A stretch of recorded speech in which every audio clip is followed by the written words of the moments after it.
तो जैसा कि हम सब जानते हैं कि आज की स्थिति है बहुत ही बेकार चल रही है। हम देख रहे हैं कि हर एक दिन नया केस, रोज नया केस आता है। ही कमाई करके खाने वाले लोग होते हैं, जैसे कि मजदूर है, गरीब है, किसान है, इन लोगों की लाइफ सबसे ज्यादा अफेक्ट हुई है। तो being a part of society हम सबका फर्ज बनता है कि हम इन लोगों की हेल्प करें। तो ये मेरा वीडियो शुरू करने से पहले एक छोटा सा मैसेज है आप सबको। अगर आपको कोई भी फैमिली, असहाय फैमिली मिलती है जो कि मतलब कमाने में बिल्कुल भी सक्षम नहीं है, तो हमें उस फैमिली की हेल्प करनी है। मैं इतना कहना चाहूंगा कि ये मुश्किल टाइम है, जिस मुश्किल टाइम में हमें हम सबको एक साथ होकर लड़ना है, एक साथ होकर इस टाइम को हमें निकालना है। तो बस इतने कहना चाहूंगा कि अगर आप कोई भी बहुत ही पुअर फैमिली मिलती है जो कि खाना भी खाकर नहीं सो रही, तो प्लीज उनकी हेल्प जरूर कीजिएगा और कोशिश कीजिएगा कि वो खाना खाकर सोए, कोई भूखा ना सोए। Hello, how you all, welcome to my channel. और चैनल का नाम है द केमिस्ट। तो आज हम शुरू करने जा रहे हैं अल्कोहल का पार्ट 2। आइए हम स्टार्ट करते हैं अल्कोहल की केमिकल रिएक्शंस के साथ। यहाँ हम देखेंगे कि 4 तरह की केमिकल रिएक्शंस होती हैं जो कि मोस्ट इंपॉर्टेंट केमिकल रिएक्शंस में आती हैं। तो इनके अंदर सबसे पहले आती है डिहाइड्रेशन ऑफ अल्कोहल, दूसरे नंबर पे आता है ऑक्सीडेशन ऑफ अल्कोहल, तीसरे नंबर पर आता है सब्स्टिट्यूशन ऑफ अल्कोहल और लास्ट में हम बात करेंगे एस्टरिफिकेशन ऑफ अल्कोहल, जो कि बहुत ही इंपॉर्टेंट पार्ट है। तो आइए हम आगे चलते हैं। Number 1 type of chemical reaction.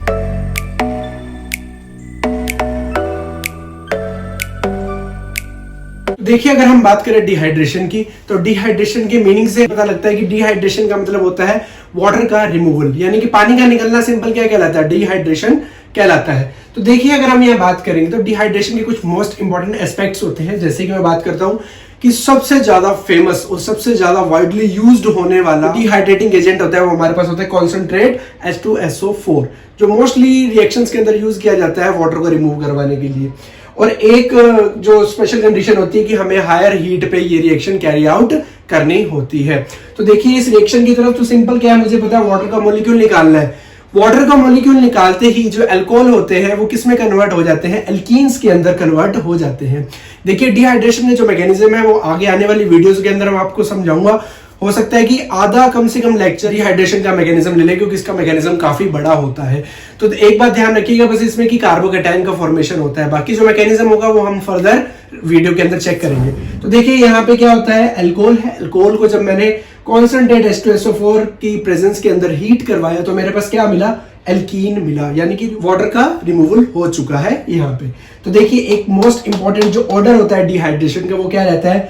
3 degree substituted alcohol, फिर 2 डिग्री सब्स्टिट्यूटेड अल्कोहल, फिर 1 डिग्री सब्स्टिट्यूटेड अल्कोहल। मतलब कि जो अल्कोहल जिस कार्बन के साथ अटैच्ड होगा उस कार्बन की वैलेंसी ज्यादा से ज्यादा एंगेज्ड होगी और दूसरे फर्दर सब्स्टिट्यूएंट ग्रुप्स के साथ वो उतना ही ज्यादा क्या करेगा? डिहाइड्रेशन को फास्टली शो करेगा। उसके बाद सेकेंडरी वाला, उसके बाद 1 डिग्री वाला। तो ये थी बात डिहाइड्रेशन की। तो आइए हम बात करते हैं ऑक्सीडेशन की। ऑक्सीडेशन जनरली क्या होता है, हम ये देखते हैं कि ऑक्सीजन का जुड़ना ऑक्सीडेशन कहलाता है। छोटे क्लासेस के अंदर हमने ये डेफिनेशन पढ़ी हुई है कि जैसे जैसे ऑक्सीजन ऐड होता जाएगा वैसे वैसे उसका ऑक्सीडेशन होता जाएगा। तो चलिए हम बोर्ड की तरफ देखते हैं और देखते हैं यहाँ ऑक्सीडेशन को किस तरीके से डील करते हैं। तो सबसे पहले अगर मैं बात करूंगा ऑक्सीडेशन की, तो आप वीडियो को पॉज करके इस मैप को देख सकते हैं। ये मैप आपको क्या बताता है? जो अल्कोहल है, अल्कोहल ऑक्सीडाइज्ड होने के बाद 3 तरह के प्रोडक्ट्स दे सकता है। मे बी कीटोन्स हो सकते हैं, एल्डिहाइड हो सकते हैं, या फिर कार्बोक्सिलिक एसिड हो सकते हैं। तो 3 तरह के प्रोडक्ट्स में कन्वर्ट हो सकता है अल्कोहल ऑक्सीडाइज्ड होने के बाद। हम बात करें कि अनदर इंपॉर्टेंट एस्पेक्ट क्या है इस रिएक्शन का, तो वो है ऑक्सीडाइजिंग एजेंट्स। ऑक्सीडाइजिंग एजेंट्स वो एजेंट्स होते हैं जो ऑक्सीडेशन को प्रमोट करते हैं। यानी कि किसी रिएक्शन के अंदर अगर ऑक्सीडेशन, यानी कि हिंदी वालों के लिए ऑक्सीकरण हो रहा है, तो उस रिएक्शन को प्रमोट करने के लिए, कैरी फॉरवर्ड करने के लिए हम कुछ एजेंट्स का यूज करते हैं जिन्हें हम क्या बोलते हैं? ऑक्सीडाइजिंग एजेंट बोला जाता है। तो देखिए, ऑक्सीडेशन के कुछ और एग्जांपल्स देखते हैं। प्राइमरी अल्कोहल मैंने जब इस रिएक्शन के अंदर लिया, तो देखिए प्राइमरी अल्कोहल की रिएक्शन जब मैंने H2CrO4 की प्रेजेंस के अंदर करवाई तो मेरे पास डायरेक्टली क्या बन गया? एक कार्बोक्सिलिक एसिड बन चुका है। सेकेंडरी अल्कोहल लेकर अगर मैं यही रिएक्शन को प्रोसीड करवाता हूं इसी रिएजेंट के प्रेजेंस में, तो मेरे पास क्या मिलता है? एक कीटोन मिलता है। और यही रिएक्शन अगर मैं प्रोसीड कराता हूं 3 डिग्री अल्कोहल की प्रेजेंस के अंदर, तो देखिए मेरे पास कोई भी रिएक्शन नहीं होती है, यानी कि कोई किसी प्रकार का प्रोडक्ट नहीं बनता है। क्यों नहीं बनता है? क्योंकि यह माइल्ड कंडीशन के अंदर ये रिएक्शन प्रोसीड नहीं कर सकती है। तो ये बात थी सब ऑक्सीडेशन के बारे में। नेक्स्ट हम चलते हैं।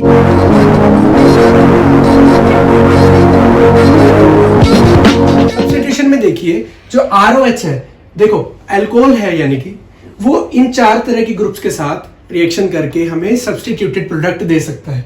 HCl के साथ, HBr के साथ, HI के साथ, ये तीनों क्या है, हाइड्रोजन हैलाइड्स हैं, और SOCl2 के साथ। तो चलिए हम देखते हैं इनको रिएक्शन के अंदर कैसे यूज किया जा सकता है। तो देखिए, अगर मैं बात करता हूं ROH की, तो ROH जब HCl या SOCl2 यानी कि दोनों के साथ अगर जो रिएक्शन करेगा तो मेरे पास अल्टीमेट प्रोडक्ट क्या देगा, RCl देगा, एक एल्काइल हैलाइड देगा। तो देखिए एक एग्जांपल है कि मैंने CH3CH2OH ले लिया और इसके साथ मैंने ले लिया SOCl2। देखिए SOCl2 को मैंने SOCl2 ना लिखकर ClClSO की फॉर्म में लिख दिया। देखिए ये जो फर्स्ट वाला मेरे पास क्या दिखा रहा है, HCl को अलग करता हुआ दिखा रहा है। दूसरा देखिए SO2 यानी कि SO2 गैस अलग होती दिख रही है, और लास्ट मेरे पास अल्टीमेट प्रोडक्ट क्या बन रहा है, CH3CH2Cl, यानी कि ये इस रिएक्शन का अल्टीमेट प्रोडक्ट है RCl। तो देखिए ROH को अगर मैं Br के साथ HBr के साथ रिएक्शन करवाता हूं तो मेरे पास RBr बनता है। इसी प्रकार से ROH के साथ रिएक्शन करवाता हूं HI की तो मेरे पास RI बनता है। इस तरीके से ये सब्स्टिट्यूटेड प्रोडक्ट बनते हैं। तो नेक्स्ट चलते हैं लास्ट रिएक्शन के, एस्टरिफिकेशन, जो कि बहुत ही इंपॉर्टेंट रिएक्शन होती है। अल्कोहल का बहुत इंपॉर्टेंट पार्ट होता है एस्टरिफिकेशन रिएक्शन। एस्टरिफिकेशन मतलब द फॉर्मेशन ऑफ एस्टर, यानी कि एस्टर का बनना क्या कहलाता है, एस्टरिफिकेशन कहलाता है।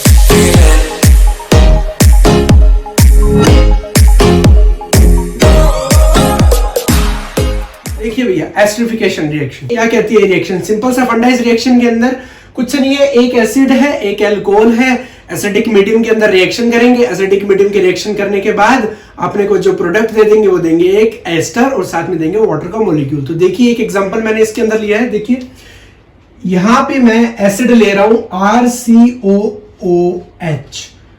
ठीक है, और यहां पे मैं ले रहा हूं एक अल्कोहल। सबसे इंपॉर्टेंट बात जो इस रिएक्शन के अंदर नोट करने वाली है कि हमें पता है कि एसिड H+ देते हैं और बेस क्या देते हैं, OH- देते हैं। लेकिन इस रिएक्शन के अंदर एक कंसेप्ट थोड़ा सा उल्टा है। क्या कहता है कि जो भी एसिड होगा वो क्या देगा, OH देगा, और जो अल्कोहल होगा वो H देगा, और क्या बना देगा, वाटर मॉलिक्यूल को रिमूव करा देगा। रिमूव कराने के बाद जो भी मेरे पास पार्ट बचा वो आपस में कंबाइन होकर जो बनाएगा वो क्या बनाएगा, एक एस्टर बनाएगा। तो सिंपल सी रिएक्शन है भैया एस्टरिफिकेशन रिएक्शन। एस्टर का बनना सिंपल सी बात है, वापस से बता रहा हूं एस्टर कैसे बनता है। एक मैं एसिड लूंगा, एक मैं अल्कोहल लूंगा। एसिड का क्या निकलेगा, OH निकलेगा, और अल्कोहल का क्या निकलेगा, H निकलेगा। उन दोनों को रिमूव करवाने के बाद जो भी पीछे बचा हुआ पार्ट है वो कंबाइन कर दूंगा तो मेरे पास वो क्या बन जाएगा, एस्टर बन जाएगा। एस्टरिफिकेशन के ऊपर बहुत तरह तरह के क्वेश्चंस बनते हैं, बहुत डिफरेंट तरह की रिएक्शन दी जाती है। तो आपको बेसिक कंसेप्ट ये लगाना है कि आपको ये पहचानना है कि एसिड कौन है और अल्कोहल कौन सा है। एसिड है तो OH निकाल दो, और अल्कोहल है तो उसका H निकाल दो, और बचा हुआ पार्ट कंबाइन कर दो तो वो क्या बना देगा, एस्टर बना देगा। This is called the esterification reaction. तो ये बारी थी 4 तरह की रिएक्शंस की जो बहुत इंपॉर्टेंट रिएक्शन थी। हम बात करते हैं डिहाइड्रेशन रिएक्शन की, जिसके अंदर क्या होता है, वाटर का मॉलिक्यूल रिमूव होता है। किसकी प्रेजेंस के अंदर, कॉन्सेंट्रेट H2SO4 और हीट की प्रेजेंस के बाद हमने बात करी ऑक्सीडेशन की। ऑक्सीडेशन का क्या है, ऑक्सीजन का जुड़ना, यानी कि primary alcohol can be converted into aldehyde, aldehyde can be converted into ketones depending on the conditions and depending on that what type of oxidizing agent I am using in the reaction।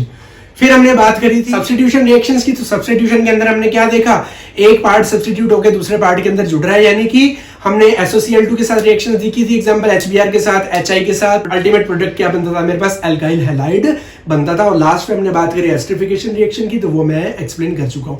तो next बारी आती है uses की। जो uses है उसमें इतना time waste ना करते हुए मैं यूजेस के लिए एक PDF फाइल का लिंक इसमें अटैच करने जा रहा हूं मेरी वीडियो के अंदर, तो आप वहां से यूजेस देख सकते हैं। जनरली आपको यूजेस जो भी किसी भी बुक से आपको मिल जाएंगे। यूजेस होते हैं वो हमने क्या उनसे देखने होते हैं, इथाइल अल्कोहल के और मिथाइल अल्कोहल के यूजेस देखने होते हैं, ऑक्सैलिक एसिड के यूजेस देखने होते हैं। ज्यादा इसमें यूजेस और हमें देखने के और या टाइम वेस्ट करने की जरूरत नहीं है। तो तब तक आप अपने घर पे रहिए, सेफ रहिए। मिलते हैं नेक्स्ट वीडियो के अंदर, तब तक इनको लाइक कीजिए, सब्सक्राइब कीजिए और सपोर्ट करते रहिए भैया, बहुत जरूरत है। अभी नया नया करियर शुरू किया है।